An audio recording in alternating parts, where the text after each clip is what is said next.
UCLA in Southern California, actually, in the Ken era, and then he retired for a long time, came back, kind of relearned the game in Indiana, which means he's bad, right? He's good for Indiana, right? but besides Rick, yeah, is. and Lance is pretty good too. Lance, too, yes. Yeah, but if you spent most of your time learning here, there's a good chance that you're not great. Eggy, on the other hand, comes from Chicago, you know, so the shoe fits. If the shoe fits, then maybe both of them can wear it. Right. Yeah. Well, Eggy's recently on his first PR in a number position. He's a really good player. An honorable mention for, like, I don't know, seems like a year at least now. Yeah. So this definitely would be an upset if PhD took it, but it would. It definitely would be. But we'd also like to, you know, shout out to Eggy for getting that number 10 spot. That's pretty great. That's like the perfect spot to be. Yeah. You get to be the gatekeeper. Everybody's hungry. Indeed. To the top 10. You've only got gains. The hungriest. Yeah. I think Louis is doing okay. He's kind of lost control of the neutral for a long time here, but he prefers, I think, these slow, deliberate matches. Whenever I'm doing well against Louis in friendlies or otherwise, it's because of overwhelming him with tech skill and just like and just kind of overwhelming his incorrect options. But this is a little bit slower of a match.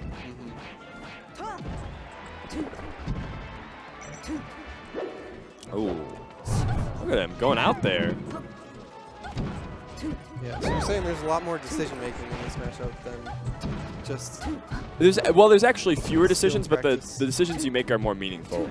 If I'm just like diving at Louis, I actually don't know. I'd have to think about that. But if I'm just diving at Louis over and over with like drill, shine, shine, grab. Yeah, like that's how you'll get him. You'll catch him off guard. Yeah, he's not actually making decisions in those sequences. Right. He's just playing his heart out. Yeah. Oh. Wow. I'm really glad that he got that forward tilt after, but Eggy with the genius DI to get himself a tech.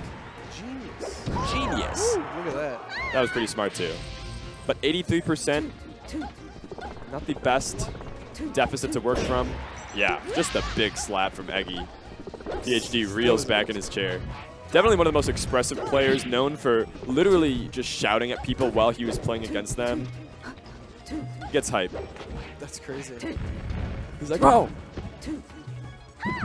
Then other times it's just pure silence. Fire up and... Yeah, this is last stock Louis. This is by far when he's the best. Yeah, look at him. He's only got 13% on him, and he is actually opening up on Eggy. Making me feel like the old times. Oh my God. He's popping off, be able to get the edge. Oh, he misses it. He went for the big risk, thinking that he was going to be able to get there faster. But the parasol hitboxes are too good, and now it's Eggy's turn. That was a crazy combo from Eggy, too. He got like 50% off of that, just off of the one opening. Yeah, and all of a sudden. Down throw. Yep. All right, 66%. Let's see if last stock Louis can bring it all the way back versus Eggy, if we're going into the next game with an Eggy advantage. We got a little bit of Indiana in the chat watching, cheering on their boy in the venue. Obviously, Eggy fans aplenty. He goes for the down air at 11%. That would have actually been horrible. That could have been crouch cancel down smashed. He's still living, but finally Eggy is able to finish it off. That one slap that Eggy randomly got on the platform, or not randomly, he earned it, set it up, but that slap really was a big momentum shift because previous to that, it'd just been a trade of small hits, little combos. It's tough to lose that stock. Yeah, if you lose all of a sudden, kind of early. Yeah, losing a stock early in a floating matchup can be pretty devastating because they snowball so hard. I think there was a statistic I saw the other day. Some guy did like pretty big data collection on Reddit, and it was like whoever wins the first he got stock. 2 hits of that up smash. The winner of the first stock wins like 78% of games.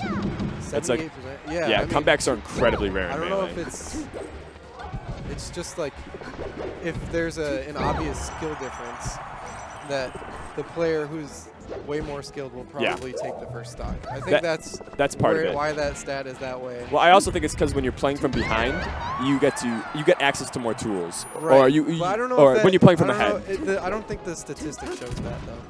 It should capture it, like the ability to crouch cancel when you're at low percent and your opponent has to approach you. Just being able to play more defensive. Having a lead gives you a lot of options you don't otherwise have when you're playing from behind.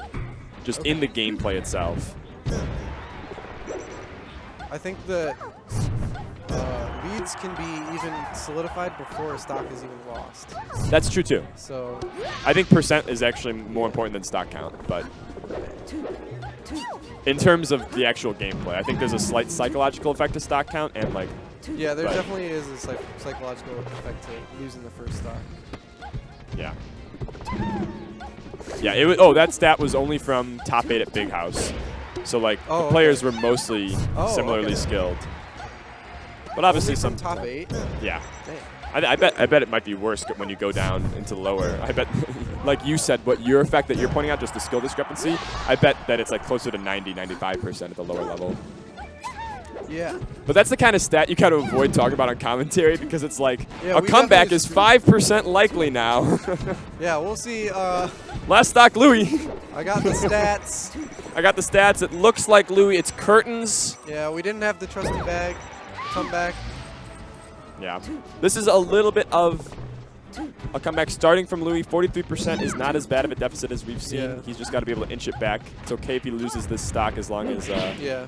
He already lost the first stock, so the game's already over, actually. Yeah, the game's actually over. This one's actually done. We've gone full circle. It used to be one stock is not a lead. Now we've gone full circle. One stock, the game is over.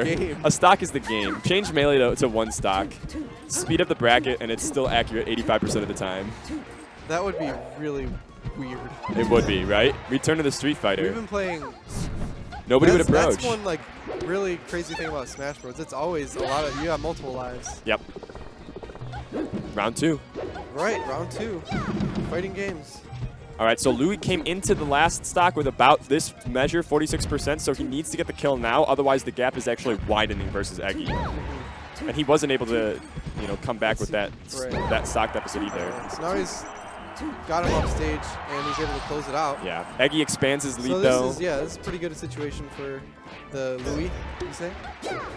I think this is, I mean, it's not the worst, but Eggy definitely made it worse than it was before. Like, the lead they used to be closer, and then he expanded it before he goes into his last stock. Oh, wow. That was close.